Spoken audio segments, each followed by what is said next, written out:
माने जबरदस्ती करबे हमरा संग हमर मन नहीं खेल पूरा करे के हमरा नहीं खे करे के अभी एगो करे लगे ये भाई तो बाजे खत्म किया रे एगो करे लगे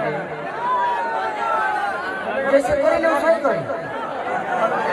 नमस्कार दोस्तों, देख सकते हैं खेसारी लाल यादव को इस छोटी लड़की के साथ मजाक करना भारी पड़ गया। तो आप लोग देख सकते हैं मोबाइल स्क्रीन पे कि खेसारी लाल यादव का बिहार में स्टेज शो था, जहां पे कई सारे बड़े बड़े कलाकार आए हुए थे। समर सिंह, रितेश पांडे, राकेश मिश्रा, कल्लू, डिम्पल सिंह, बहुत सारे कलाकार आए हुए थे।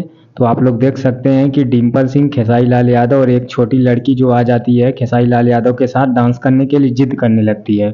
तो खेसारी लाल यादव इस पे बोलते हैं क्या, तो कमेंट देख लीजिए। कुछ लोग कमेंट कर रहे हैं, रॉन्ग वर्ड आपने बोला, शायद खेसारी भैया अपनी बेटी के साथ भी ऐसी बात करते होंगे, गंदी सोच है इनकी, तुम गलत सोच रहे हो, उसका मतलब कुछ गलत नहीं निकाल रहे हो। तो कुछ लोग खेसारी लाल यादव के पक्ष में बोलते हैं और कुछ लोग उनका खिलाफत करते हैं कि खेसारी लाल यादव की सोच जो है वो गलत है। तो आप लोग देख सकते हैं कि वैसे वो लड़की जो है, लड़की क्यूट है, कुछ भाई ने लिखा है कि लड़की क्यूट है। तो इस पे आप लोग क्या कहना चाहते हैं कमेंट करके जरूर बताइए। खेसारी लाल यादव की भाषा दो अर्थी होती है, मगर गलत नहीं थी उस लड़की के साथ। तो कमेंट करके आप लोग बताइए।